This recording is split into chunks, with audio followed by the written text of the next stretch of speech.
SANDHAN, All Gujarat Integrated Classroom. સેટેલાઇટના માધ્યમથી જોડતી કડી એટલે સંધાન. To a session on one of the greatest probably, not even one of the greatest dramatists of all times, all over the world. Yes, we are indeed talking of the Bard of Avon, Shakespeare. What do we know about him? What do we know of his life? How did he write the kind of drama that he wrote?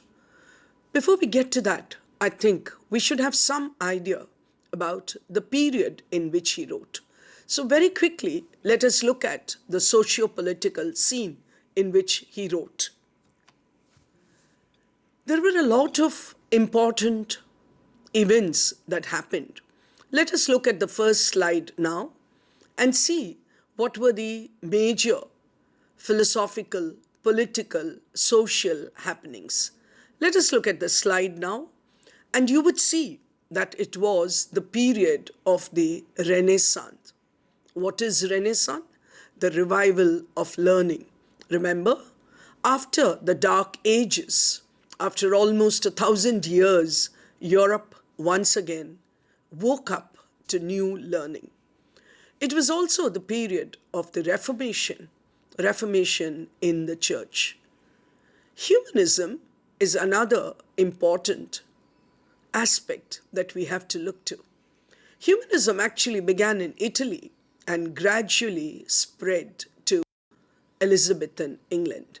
Why do we call it Elizabethan England?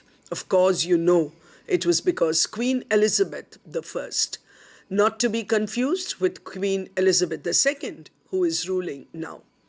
Can we look at the first slide to see what else was happening? There was social contentment. How does the social contentment affect the writing of plays? You may well ask. Well, it happens because when there is peace, when there is prosperity, when there is contentment, there is more time for the arts to develop. There was material advancement, and it was the age of adventure and discovery. Students, you must try and remember what was happening in India at the time when Queen Elizabeth I was ruling over England. Well, the Mughal Empire, the Mughal dynasty was ruling in India, and Jahangir was the king, the emperor of India. Remember, you probably read in history of Sir Thomas Roe, who knocked, we are told, at the gates of the Mughal Empire. And that began the business contacts, the trade between England and India. But well, that's another story. To go back to the Elizabethan age, because there was social contentment, because there was peace and prosperity, because you had a very important ruler ruling the country very well, Shakespeare had the opportunity to have his play staged right then. Let us now look at the second slide. And what do we see there? The literary tendencies of the period. When you look at English literature, or when you look at literature anywhere in the world, in certain periods, in certain ages, certain genres, certain forms of literature are found more than some other. If you just look at the 18th century, the neoclassical period, you would notice that there was hardly any drama. That was the period in which prose developed. So, to talk about Shakespeare's England, the Elizabethan age in England, there was development of drama, there was a revival of interest in Greek literature, there was an abundance of output. Drama, of course, remember the other important names like Ben Jonson, Thomas Kidd, Christopher Marlowe, etc., etc. Literature and knowledge came in from the rest of the world too because of the translations. And if one were to ask what was the most popular form of literature in this period, I think we will talk about the popularity of poetry. Remember, Sidney and Spenser, and of course Shakespeare himself. So that brings me to some of the literary characteristics of the period. One is the influence of Senecan drama, you know. There was the development of theatre, the stage, of which I will talk again a little later, was very important. Because the stage then, my dear students, was very, very different from the kind of stage that we see today. And then the audience. People came to watch plays. And what was the audience like? Well, you had the nobles, you had the lords, you had the courtiers, you had the educated. But you also had what was called the groundlings. They were called the groundlings because they stood on the ground and watched the play. So you had a very, very mixed audience. So when a great writer like Shakespeare begins to write poetry, begins to write drama in particular, remember that he is also going to keep the audience in mind. And that is why you may well wonder why in a serious play like Hamlet, you have suddenly some sort of a slapstick comedy. Why do we have the gravedigger scene? You may well wonder. Well, the reason is he wanted to ensure that the groundlings also enjoyed the play as much as the learned, the rich, the elite did. And that is why he introduced also ghosts. We have witches, for example, in Macbeth. We have Banquo's ghost. You know how the play Hamlet begins with the appearance of the senior Claudius, the slain father of our own hero, Hamlet. Let us now see something about Shakespeare's life. Very little is really known of his life, but we do know his birth date because of the baptism records in the local church. So he was born on April 23rd, 1564. And strangely, interestingly, he died on the same date, April 23rd, 1616. You may remember that all over the world there was a lot of celebration. In fact, there still is. We are still celebrating till the 23rd of April, 1617, 400 years since the death of the great bard of Avon, William Shakespeare. What did he study? Did he go on to college and university? You'd be surprised to know that he did not. He only had a school education, and yet he could write the kind of drama that he did. He was born and he also died at Stratford-upon-Avon. Why is it called Stratford-upon-Avon? Avon is the river there. Interestingly, in England, you have the same name for many towns, and that is why, to make clear which Stratford we are talking about, it is always referred to as Stratford-upon-Avon. But of course, remember that he spent a great deal of the intervening years in England. That is where he was exposed to the stage. That is where he stood outside, we are told, holding the horses while the lords enjoyed the play inside. We are told that he first entered the stage playing bit roles and then went on to write some of the greatest plays of all times. What was the stage like? I told you, I'll talk about the stage again. It's very important. A stage wasn't just one type of a space. The plays had to be versatile. Why? Because the play also had to keep in mind the place where it was going to be staged.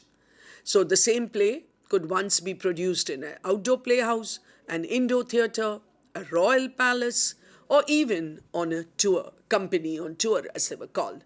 And these companies, drama companies, troupes, if you wish to call them that, usually performed even in the courtyard of inns.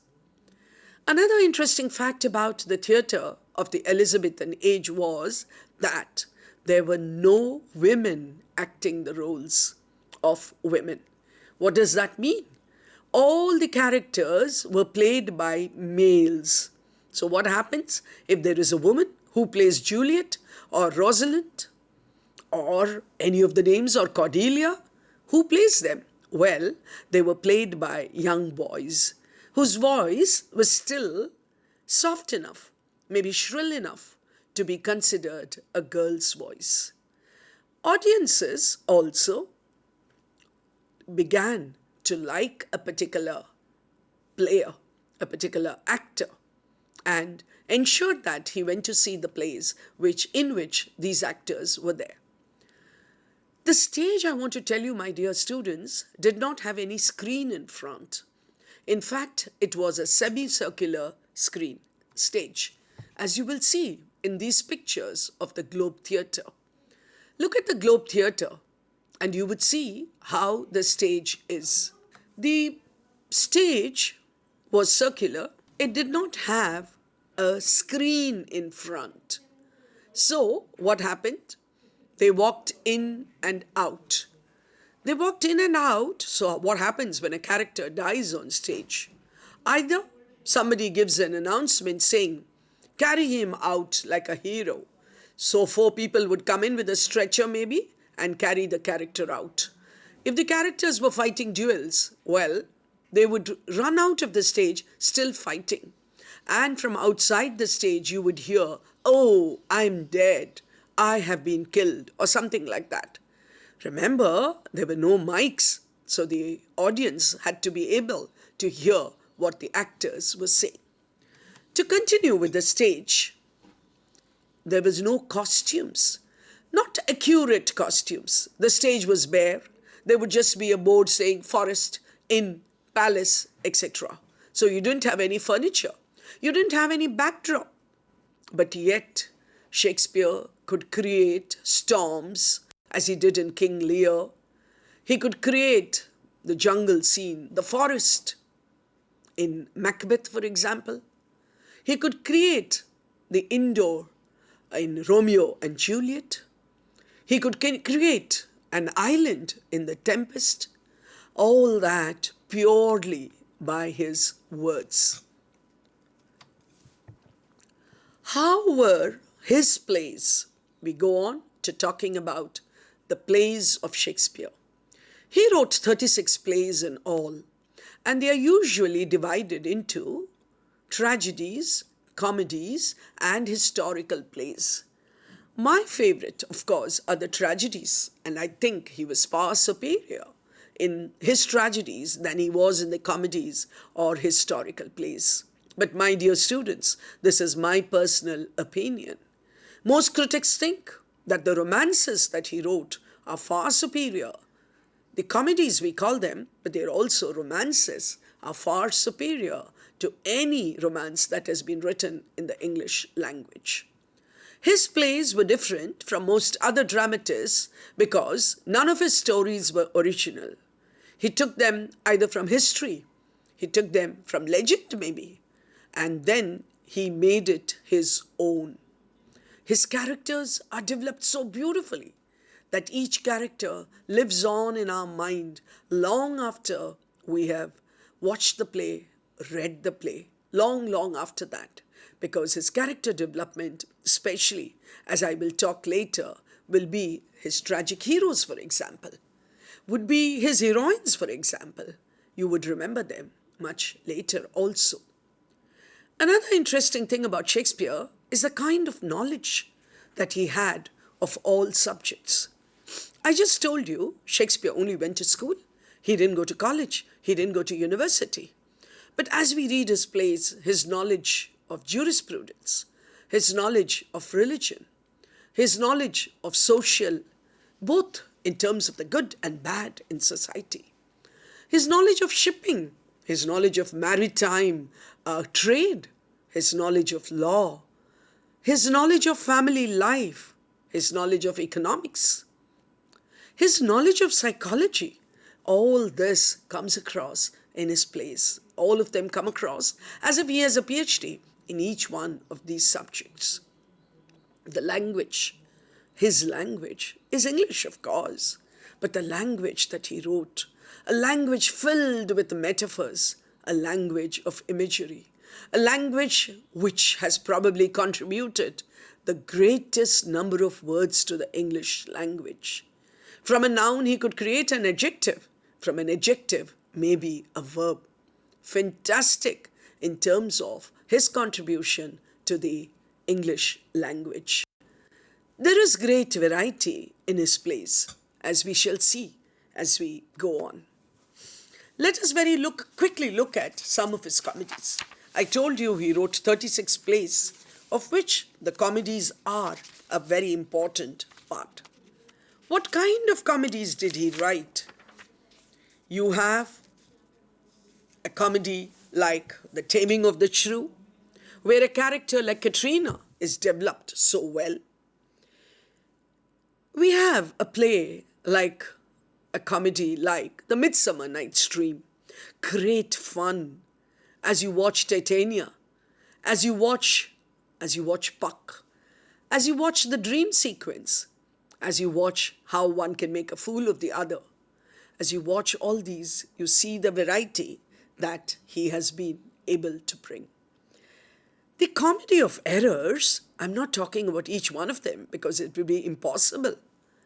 But if I talk about real slapstick comedy, comedy where you keep laughing at the stupidity of it all, the comedy that will come to mind will be the comedy of errors. So he wrote a great variety. The Tempest, remember, one king ousting his brother out and illegally, unlawfully holding on to the throne. The Tempest is also remembered today because of Caliban. And in the post-colonial scenario, Caliban becomes the colonized. And therefore, a lot of research work is done on the Tempest. The 12th Night, The Winter's Tale, Love's Labour Lost. I could go on and on talking about each one of the comedies. But my dear students, that's not possible in 1 hour. Because I must give you an idea of all that Shakespeare was able to achieve in the course of these 36 plays. Let us now look at the tragedies. We generally consider the tragedies to be very, very effective because of the way Shakespeare created his tragedies.